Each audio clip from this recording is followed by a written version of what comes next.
Point first, طہارت کے احکام و مسائل۔ یا ایہا الذین آمنوا اذا قمتم الى الصلاة فاغسلوا وجوہکم وایدیکم الى المرافق وامسحوا برؤوسکم وارجلکم الى الکعبین وإن کنتم جنبا فطہروا۔ سورۃ المائدہ آیت نمبر 6۔ طہارت، طہارہ کا لغوی معنی نظافت، صفائی اور پاکیزگی ہے، اور الطہور طا پر فتح کے ساتھ پانی کو بھی کہتے ہیں۔ ثعلب کہتے ہیں الطہور ایسی چیز جو خود بھی پاک ہو اور دوسرے کو بھی پاک کرنے والی ہو، اور کہا جاتا ہے فلان طاہر الثیاب، یعنی فلاں شخص پاکیزہ کپڑوں والا ہے۔ یہ جملہ اس وقت بولا جائے گا جب کپڑوں پر کوئی میل اور دھبا نہ ہو۔ اہل تفسیر کا کہنا ہے کہ طہارت کا اطلاق قرآن کریم میں 13 معانی پر ہوا ہے۔ حاشیہ: علامہ راغب اصفہانی المفردات میں لکھتے ہیں طہارت کی 2 قسمیں ہیں، طہارت جسم اور طہارت نفس، اور اکثر آیات انہی 2 مفہوم میں استعمال ہوئی ہیں۔ پوائنٹ فرسٹ، خون حیض کا بند ہو جانا، جیسے کہ سورہ بقرہ میں ہے وَلَا تَقْرَبُوهُنَّ حَتَّى يَطْهُرْنَ، اور ان سے ہم بستری نہ کرو یہاں تک کہ وہ پاک ہو جائے۔ سورۃ البقرہ آیت نمبر 222۔ پوائنٹ سیکنڈ، غسل کرنا، جیسے کہ سورہ بقرہ میں ہے فَإِذَا تَطَهَّرْنَ فَأْتُوهُنَّ، پھر جب وہ خوب پاک ہو جائے غسل کر لے تو ان کے پاس جاؤ۔ سورۃ البقرہ آیت نمبر 222۔ اور سورہ مائدہ میں ہے وَإِن كُنتُمْ جُنُبًا فَطَّهِّرُوا، اور اگر تم جنابت کی حالت میں ہو تو غسل کر لو۔ آیت نمبر 6۔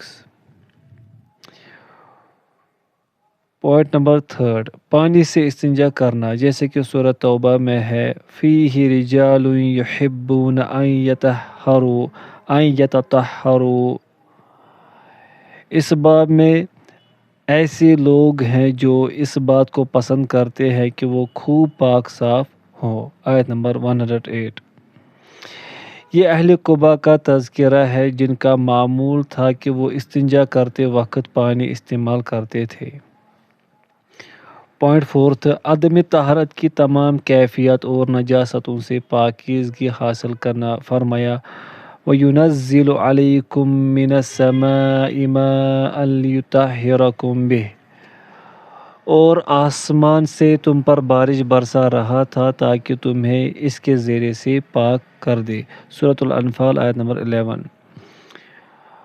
پوائنٹ نمبر ففتھ، ہر قسم کی گندگیوں اور مستقذرات سے پاک صاف ہونا۔ فرمایا وَلَهُمْ فِيهَا أَزْوَاجٌ مُطَهَّرَةٌ، اور ان کے لیے وہاں نہایت پاکیزہ بیویاں ہوں گی۔ سورۃ البقرہ آیت نمبر 25۔ پوائنٹ سکسth، لواطت سے بچنا۔ فرمایا اخرجوا آل لوط من قریتکم انہم اناس یتطہرون، آل لوط کو اپنی بستی سے نکال دو کیونکہ یہ لوگ تو بڑے پاک صاف بنتے ہیں۔ سورۃ النمل آیت نمبر 56۔ پوائنٹ نمبر 7، گناہوں سے پاک ہونا یا کرنا۔ فرمایا خذ من اموالہم صدقۃ تطہرہم وتزکیہم بہا، اے نبی ان کے مالوں میں سے صدقہ لیجیے تاکہ آپ اس کے ذریعے سے انہیں پاک کریں اور ان کا تزکیہ کریں۔ سورۃ التوبہ آیت نمبر 103۔ نیز فرمایا فَقَدِّمُوا بَيْنَ يَدَيْ نَجْوَاكُمْ صَدَقَةً ذَلِكَ خَيْرٌ لَكُمْ وَأَطْهَرُ، پس اپنے سرگوشی سے پہلے صدقہ پیش کرو، یہ تمہارے لیے بہت بہتر اور زیادہ پاکیزہ ہے۔ سورۃ المجادلہ آیت نمبر 12۔ پوائنٹ نمبر 8، بتوں سے پاکیزگی فرمایا طاہر بیتی للطائفین، ہم نے حکم دیا ابراہیم اور اسماعیل کو کہ تم دونوں میرا گھر پاک کرو طواف کرنے والوں کے لیے۔ سورۃ البقرہ آیت نمبر 125۔ نیز فرمایا وطہر بیتی للطائفین والقائمین ورکع السجود، اور طواف کرنے والوں اور قیام کرنے والوں اور رکوع سجدے کرنے والوں کے لیے میرا گھر پاک رکھ۔ سورۃ الحج آیت نمبر 26۔ پوائنٹ نمبر 9، شرک سے پاکیزگی فرمایا مرفوعۃ مطہرہ، جو بلند و بالا اور پاکیزہ ہے۔ سورہ عبس آیت نمبر 14۔ یتلو صحفا مطہرہ، اللہ کی طرف سے ایک رسول جو پاکیزہ صحیفے پڑھے۔ سورۃ البینہ آیت نمبر 2۔ یعنی ان صحیفوں میں شرک کی ہرگز کوئی آلودگی نہیں۔ پوائنٹ 10، طہارت بمعنی حلال فرمایا ہؤلاء بناتی ہن اطہر لکم، یہ میری قوم کی بیٹیاں ہیں، ان سے نکاح کر لو، یہ تمہارے لیے پاکیزہ تر ہیں۔ سورہ ہود آیت نمبر 78۔ یعنی خوب حلال ہے۔ پوائنٹ نمبر 11، شک و شبہ سے دل کی پاکیزگی فرمایا ذالکم ازکی لکم واطہر، تمہارے لیے بہت سلجھا ہوا اور زیادہ پاکیزہ طریقہ یہی ہے۔ سورۃ البقرہ آیت نمبر 232۔ نیز فرمایا ذالکم اطہر لقلوبکم وقلوبہن، یہ بات تمہارے دلوں اور ان کے دلوں کے لیے زیادہ پاکیزہ ہے۔ سورۃ الاحزاب آیت نمبر 53۔ پوائنٹ نمبر 12، کپڑے کی تقصیر یعنی زیادہ لمبا نہ رکھنا فرمایا وثیابک فطہر، اور اپنے کپڑے پاک رکھیے۔ سورۃ المدثر آیت نمبر 4۔ اس لیے کہ کپڑے کی تقصیر اس کی تطہیر ہے۔ پوائنٹ نمبر 13، بدکاری سے تحفظ اور پاکیزگی فرمایا یا مریم ان اللہ اصطفاک وطہرک، اے مریم بے شک اللہ نے تجھے چن لیا ہے اور پاکیزہ بنایا ہے۔ سورہ آل عمران آیت نمبر 42۔ میں نے اس کتاب کا آغاز مسائل طہارت سے اس لیے کیا ہے کہ طہارت نماز کی بنیادی شرطوں میں سے ہے، اور نماز شہادتین کے بعد اسلام کا اہم ترین تاکیدی رکن ہے، اور شرط ہمیشہ اپنے مشروط سے پہلے ہوا کرتی ہے۔ رسول اللہ صلی اللہ علیہ وسلم کا ارشاد گرامی ہے نماز کی چابی طہارت ہے، اور اللہ اکبر کہنا اس کی تحریم، نماز سے غیر متعلق کاموں کو حرام قرار دینے والی، اور السلام علیکم ورحمۃ اللہ کہہ کر سلام پھیرنا اس کی تحلیل، دنیاوی معاملات کو حلال قرار دینے والی چیز ہے۔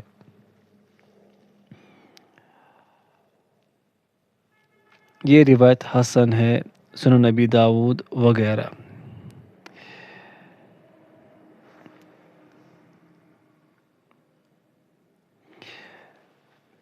ارواء الغلیل میں شیخ البانی فرماتے ہیں یہ حدیث بلا شبہ صحیح ہے، اس کے کئی شواہد ہیں جن کی بنا پر یہ درجہ صحت تک جا پہنچتی ہے۔ اس حدیث کے شواہد کے لیے ملاحظہ ہو نصب الرایہ للذیلی۔ پانی کی اقسام: مائی مطلق، سادہ پانی، وہ پانی جو کسی نسبت یعنی اضافت لازمہ سے خالی ہو۔ حاشیہ مثلا ماء البطیخ، تربوز کا پانی، میں ماء کی اضافت البطیخ کی طرف لازم ہے، اور اس کے بغیر تربوز کے پانی کو پانی نہیں کہا جاتا، جبکہ ماء البر کنویں کا پانی، ماء البحر سمندر کا پانی وغیرہ اضافت لازمہ نہیں بلکہ اضافت کے بغیر بھی اسے ماں کہتے ہیں۔ عبدالولی حاشیہ مکمل ہوا۔ امام شافعی رحمہ اللہ نے اس کی تعریف یہ کی ہے کہ وہ چیز جس کی تعریف میں پانی کہنا ہی کافی ہو۔ یہ بھی کہا گیا ہے کہ سادہ پانی وہ ہے جو اپنی قدرتی اور پیدائشی وصف پر باقی ہو۔ ماء مطلق سادہ پانی کی صورتیں درج ذیل ہے۔ بارش، برف یا اولوں کا پانی۔ اللہ تعالیٰ نے فرمایا وَيُنَزِّلُ عَلَيْكُم مِّنَ السَّمَاءِ مَاءً لِيُطَهِّرَكُم بِهِ، اور آسمان سے تم پر بارش برساتا ہے تاکہ تمہیں اس کے ذریعے سے پاک کر دے۔ سورۃ الانفال آیت نمبر 11۔ اور سورہ فرقان میں ہے وَأَنزَلْنَا مِنَ السَّمَاءِ مَاءً طَهُورًا، اور ہم نے آسمان سے پاکیزہ پانی اتارا۔ سیدنا ابو ہریرہ رضی اللہ عنہ سے مروی ہے کہ رسول اللہ صلی اللہ علیہ وسلم نماز میں جب تکبیر کہہ لیتے تو قرات شروع کرنے سے پہلے ذرا خاموش رہتے۔ میں نے عرض کی اے اللہ کے رسول، میرے ماں باپ آپ پر قربان، تکبیر اور قرات کے درمیان آپ خاموش رہتے ہیں، اس دوران میں آپ کیا پڑھتے ہیں؟ آپ نے فرمایا اقول اللہم باعد بینی و بین خطایای کما باعدت بین المشرق والمغرب، اللہم نقینی من الخطایای کما ینقی الثوب الابیض من الدنس، اللہم اغسل خطایای بالماء والثلج والبرد۔ میں کہتا ہوں اے اللہ میرے اور میری غلطیوں کے درمیان فاصلہ کر دے جیسا کہ تو نے مشرق اور مغرب کے درمیان فاصلہ کر رکھا ہے۔ اے اللہ مجھے میری غلطیوں کو گناہوں سے یوں صاف کر دے جیسے سفید کپڑے کو میل سے صاف کیا جاتا ہے۔ اے اللہ میرے گناہوں کو پانی، برف اور اولوں سے دھو ڈال۔ صحیح البخاری و صحیح مسلم۔ سمندر، دریا اور نہر کا پانی۔ ابو ہریرہ رضی اللہ عنہ کہتے ہیں کہ ایک شخص نے رسول اللہ صلی اللہ علیہ وسلم سے سوال کیا، اے اللہ کے رسول، ہم سمندر میں سفر کرتے ہیں اور اپنے ساتھ تھوڑا سا پانی لے جاتے ہیں، اگر ہم اس پانی سے وضو کرنے لگے تو پیاسے رہ جائے، کیا ہم سمندر کے پانی سے وضو کر لیا کریں؟ رسول اللہ صلی اللہ علیہ وسلم نے فرمایا اس کا پانی پاک اور اس کا مردار حلال ہے۔ یہ روایت صحیح ہے، ابو داود وغیرہ۔ اور قرآن مجید کی واضح نص ہے فَلَمْ تَجِدُوا مَاءً فَتَيَمَّمُوا، اگر پانی نہ ملے تو تیمم کر لیا کرو۔ سورۃ النساء آیت نمبر 43۔ لہذا سمندر کا پانی بھی پانیوں میں سے ایک پانی ہے، اس لیے اس کی موجودگی میں تیمم کرنا جائز نہیں۔ زمزم کا پانی۔ علی رضی اللہ عنہ کی رسول اللہ صلی اللہ علیہ وسلم کے حج کے بیان سے متعلق روایت میں ہے آپ نے 10 ذی الحجہ کو طواف افاضہ کیا اور زمزم کے پانی کا ایک ڈول طلب فرمایا، اس سے آپ نے پیا اور وضو کیا، پھر فرمایا اے بنی عبد المطلب پانی نکالو اور حاجیوں کی خدمت میں پیش کرو، اگر مجھے یہ اندیشہ نہ ہوتا کہ تم اس خدمت میں مغلوب کر دیے جاؤ گے تو میں بھی نکالتا۔ یہ روایت حسن ہے، مسند احمد۔ رسول اللہ صلی اللہ علیہ وسلم کے ارشاد کا مفہوم یہ ہے کہ اگر مجھے یہ اندیشہ نہ ہو کہ لوگ زمزم کے کنویں سے پانی نکالنے کو اعمال حج میں سے سمجھنے لگیں گے اور تم پر اس قدر بھیڑ لگا لیں گے کہ وہ تم پر غالب آ جائیں گے اور تمہیں پانی پلانے سے پیچھے دھکیل دیں گے، تو میں بھی تمہارے ساتھ پانی نکالتا اور پلاتا، کیونکہ اس میں بڑی فضیلت ہے۔ کنویں کا پانی۔ ابو سعید خدری رضی اللہ عنہ بیان کرتے ہیں کہ پوچھا گیا اے اللہ کے رسول، کیا ہم بضاء کے کنویں سے وضو کر لیا کریں جبکہ اس میں حیض کے چیتھڑے، کتوں کا گوشت اور گندگی ڈال دی جاتی ہے یا پڑ جاتی ہے؟ تو آپ نے فرمایا بلا شبہ پانی پاک ہے، اسے کوئی چیز پلید نہیں کرتی۔ یہ روایت صحیح ہے، ابو داود وغیرہ۔ یاقوت حموی رحمہ اللہ نے لکھا ہے کہ بضاء کی با پر پیش ہے جبکہ کچھ نے اسے زیر سے بھی پڑھا ہے، مگر اکثر پیشی سے پڑھتے ہیں۔ بزاء مدینہ میں بنی ساعدہ کا محلہ تھا اور اس کا کنواں مشہور ہے۔ ابن اثیر رحمہ اللہ نے کہا ہے کہ یہ مدینہ منورہ کا ایک مشہور کنواں ہے۔ امام ابو داؤد رحمہ اللہ بیان کرتے ہیں کہ میں نے قتیبہ بن سعید کو یہ فرماتے ہوئے سنا، میں نے اس کنویں کے نگران سے اس کی گہرائی کے متعلق پوچھا تو اس نے بتایا کہ جب پانی زیادہ ہوتا ہے تو زیر ناف تک آتا ہے۔ میں نے کہا اور جب کم ہوتا ہے تب؟ جواب ملا ران تک۔ امام ابو داؤد کہتے ہیں کہ میں نے اپنی چادر سے اس کنویں کو ماپا تو اس کا عرض 6 ہاتھ پایا۔ جس شخص نے میرے لیے اس باغ کا دروازہ کھولا اور مجھے وہاں لے گیا، میں نے اس سے پوچھا کیا اس کی اصل تعمیر میں کوئی تبدیلی کی گئی ہے؟ اس نے کہا نہیں۔ امام صاحب کہتے ہیں میں نے دیکھا کہ اس کے پانی کا رنگ بدلا ہوا ہے۔ حاشیہ سنن ابی داؤد۔ شیخ البانی رحمہ اللہ نے مفصل صحیح ابو داؤد میں مذکور حدیث کے تحت لکھا ہے کہ جب میں 1368 ہجری میں حج کے لیے مکہ مکرمہ اور پھر اس کے بعد مسجد نبوی کی زیارت کے لیے مدینہ منورہ گیا تو بروز بدھ 25 محرم 1369 ہجری میں بئر بضاع دیکھنے گیا تو یہ کنواں ابھی تک مسجد نبوی کے شمال میں واقع باغ میں موجود ہے اور اب اس پر پانی کی آٹومیٹک موٹر لگائی گئی ہے۔ کنویں کی گہرائی پانی کی سطح تک 13 ہاتھ ہے اور پانی کی سطح سے کنویں کی منہ سطح زمین تک 17 ہاتھ ہے، یعنی کنویں کی کل گہرائی 30 ہاتھ ہے جبکہ کنویں کے منہ کی وسعت 6 ہاتھ ہے، جیسا کہ امام ابو داؤد رحمہ اللہ نے فرمایا ہے۔ اس سے ظاہر ہوتا ہے کہ پہلے سے اب پانی زیادہ ہے۔ مفصل سنن ابی داؤد۔ مسجد نبوی کی توسیع کے بعد یہ باغ بھی مسجد میں شامل کر دیا گیا۔ عبد الولی۔ حاشیہ مکمل ہوا۔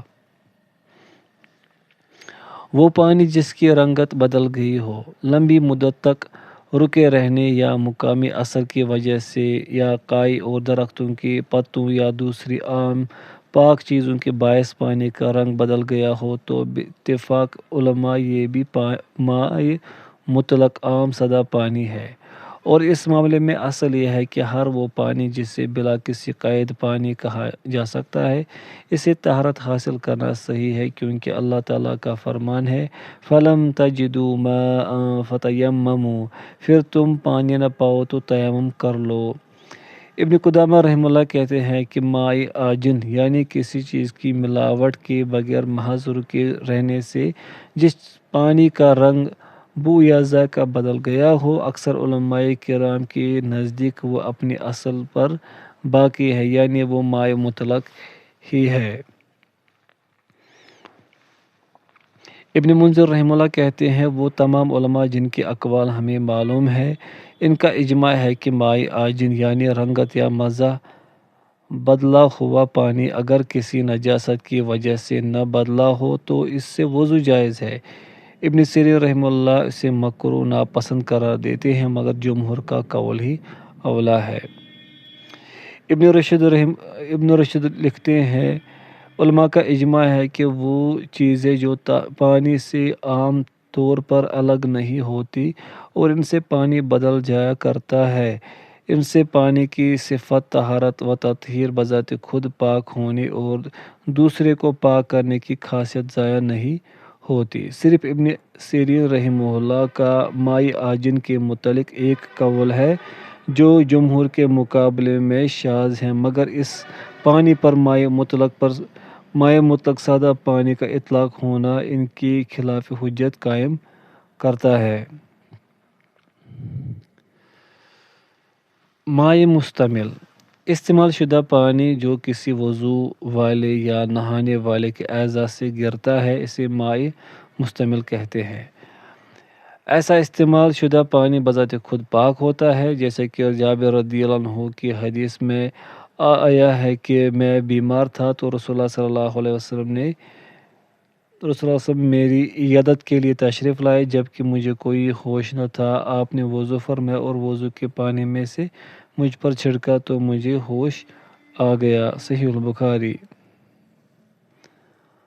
اور ابو جحیفہ رضی اللہ عنہ کی حدیث ہے، وہ کہتے ہیں کہ رسول اللہ صلی اللہ علیہ وسلم دوپہر کو ہمارے ہاں تشریف لائے تو آپ کو وضو کے لیے پانی دیا گیا۔ آپ نے وضو فرمایا تو لوگ آپ کے وضو کا بقیہ پانی لے کر اپنے جسموں پر ملنے لگے۔ صحیح البخاری۔ بعض لوگوں کا جو یہ قول ہے کہ یہ محض رسول اللہ صلی اللہ علیہ وسلم ہی کی خصوصیت تھی تو یہ قول قابل قبول نہیں، کیونکہ اصل یہ ہے کہ آپ صلی اللہ علیہ وسلم اور آپ کی امت کا حکم ایک ہی ہے، الا یہ کہ کوئی دلیل ہو جس سے آپ کی خصوصیت ثابت ہوتی ہو، اور یہاں کوئی دلیل موجود نہیں۔ مزید برآں کسی چیز کا نجس ہونا ایک شرعی حکم ہے جو دلیل کا محتاج ہے، تو یہاں بھی پانی کے ناپاک ہونے کی کوئی دلیل نہیں۔ وہ پانی جس میں کوئی پاک چیز مل گئی ہو، اگر پانی میں زعفران، صابن، آٹا یا اس کے علاوہ دوسری پاک چیز مل جائے جو بالعموم اس سے علیحدہ ہی ہوتی ہیں، تو ایسا پانی پاک ہوتا ہے جب تک کہ اس پر پانی کا اطلاق ہوتا رہے۔ اگر وہ پانی کے نام سے خارج ہو جائے اور اسے ماء مطلق عام پانی نہ کہا جا سکے، پانی کی طبیعت یعنی رقت و سیلان اس میں نہ رہے، تو اس حالت میں وہ بذات خود تو پاک ہوگا مگر دوسرے کو پاک کرنے والا نہ ہوگا۔ ام عطیہ رضی اللہ عنہا بیان کرتی ہیں کہ جب زینب رضی اللہ عنہا دختر رسول صلی اللہ علیہ وسلم کی وفات ہوئی تو رسول اللہ صلی اللہ علیہ وسلم نے ہمیں فرمایا، اسے غسل دو طاق عدد میں 3 بار یا 5 بار، اور 5ویں بار پانی میں کافور ملا دینا۔ جب تم اسے غسل دے چکے تو مجھے بتانا۔ کہتی ہے کہ پھر ہم نے آپ کو بتایا تو آپ نے ہمیں اپنے نیچے کی چادر عنایت فرمائی اور فرمایا، اسے اس کے جسم پر لپیٹ دو۔ صحیح البخاری و صحیح مسلم۔ یعنی یہ کپڑا اس کے جسم پر اسی طرح لپیٹ دو کہ وہ اس کے جسم کے ساتھ لگا ہوا ہو۔ اور ام ہانی رضی اللہ عنہا کی حدیث میں ہے کہ رسول اللہ صلی اللہ علیہ وسلم اور میمونہ رضی اللہ عنہا نے ایک لگن سے غسل کیا جس میں آٹے کا اثر تھا۔ یہ روایت حسن ہے، سنن نسائی وغیرہ۔ اور ان دونوں حدیثوں میں بیان ہے کہ پانی میں کافور اور آٹے کا اثر تھا، مگر وہ اس حد تک غالب نہ تھا کہ اسے مطلق پانی ہونے کی صفت سے خارج کر دیتا، یعنی وہ پانی اپنی طبیعت رقت و سیلان پر باقی تھا، تو اس طرح کی پانی سے طہارت حاصل کرنا جائز ہے۔ ایسا پانی جس میں کوئی نجاست پڑ گئی ہو، پانی تھوڑا ہو یا زیادہ، جب اس میں کوئی نجاست پڑ جائے اور اس کا ذائقہ، رنگ یا بو بدل جائے تو وہ پلید ہوتا ہے اور اس سے پاکیزگی طہارت حاصل کرنا جائز نہیں۔ اس کی دلیل اجماع ہے۔ امام ابن منذر رحمہ اللہ کہتے ہیں، علماء کا اجماع ہے کہ پانی تھوڑا ہو یا زیادہ، جب اس میں نجاست پڑ جائے اور اس کا ذائقہ، رنگ یا بو بدل جائے تو جب تک وہ ایسا رہے پلید ہوتا ہے۔ ابن رشد کہتے ہیں، علماء کا اجماع ہے کہ ایسا پانی جو نجاست کی وجہ سے اپنے ذائقے، رنگ یا بو میں سے کوئی ایک یا ایک سے زائد وصف بدل لے تو اس سے وضو یا طہارت جائز نہیں ہے۔ بدایت المجتہد۔ پانی کم ہو یا زیادہ، جب اس میں کوئی نجاست پڑ جائے اور اس کا رنگ، ذائقہ یا بو تبدیل نہ ہو تو وہ پاک ہوتا ہے اور پاک کرنے والا بھی۔ اس کے دلائل درج ذیل ہیں۔ حدیث ابو سعید خدری رضی اللہ عنہ جو کنویں کے پانی کے بیان میں گزر چکی ہے۔ حدیث ابن عمر رضی اللہ عنہما وہ کہتے ہیں کہ رسول اللہ صلی اللہ علیہ وسلم نے فرمایا، جب پانی دو کلے ہو تو وہ پلیدی کو نہیں اٹھاتا۔ اور ابن ماجہ کے الفاظ ہے، اسے دو کلے پانی کو کوئی چیز پلید نہیں کرتی۔ شارع نے مطلق پانی سے نجاست کی نفی فرمائی ہے، جیسے کہ گزشتہ حدیث ابو سعید رضی اللہ عنہ اور اس کے شواہد میں گزرا ہے، اور مقید پانی یعنی دو کلہ مقدار پانی سے بھی اس کی نفی فرمائی ہے، جیسے کہ حدیث ابن عمر رضی اللہ عنہما میں آیا ہے۔ اور یہ نفی ایسے الفاظ میں ہے جو عموم کے عام ترین الفاظ ہے۔ پہلے حدیث میں فرمایا، پانی پاک ہے، اسے کوئی چیز ناپاک نہیں کرتی، اور دوسری میں ہے، اسے کوئی چیز پلید نہیں کرتی۔ معلوم ہوا کہ زمین پر ملنے والا ہر پانی پاک ہوتا ہے، سوائے اس کے جس کے بارے میں صراحت آ گئی ہے کہ فلاں پانی نجس ہے، جس سے اس عام کی تخصیص ہو جائے اور یہ تصریح بھی ہو کہ پانی اس چیز سے نجس ہو جاتا ہے، جیسا کہ حدیث میں یہ رنگ، بو یا ذائقہ تبدیل ہونے کا اضافہ ہے، جس پر اجماع ہے، اور یہ حدیث میں استثناء کے ساتھ مذکور ہے۔ چنانچہ یہ اضافہ ابو سعید کی حدیث کے عموم کے لیے مخصص متصل ہوا، اور حدیث ابن عمر کے بیان میں مخصص منفصل، اور اصول فقہ میں یہی قول راجح ہے کہ عام کو خاص پر محمول کیا جاتا ہے۔ اس سے یہ بھی ثابت ہوا کہ حدیث قلتین اور دوسرے احادیث میں کوئی تضاد نہیں ہے، بلکہ ان میں یوں کہا جائے گا کہ قلتین سے کم پانی اگر ناپاک ہو جائے گا تو اس کا بعد یہی نتیجہ یہی ہونا چاہیے کہ اس پانی کی بو، رنگ یا ذائقہ تبدیل ہو جائے، یہی بات اس کے ناپاک ہونے کی موجب ہوگی۔ اگر اس میں کوئی گندگی جا پڑی اور پانی کے اوصاف سے کوئی وصف تبدیل نہ ہوا تو اس سے نجاست لازم نہیں آئے گی۔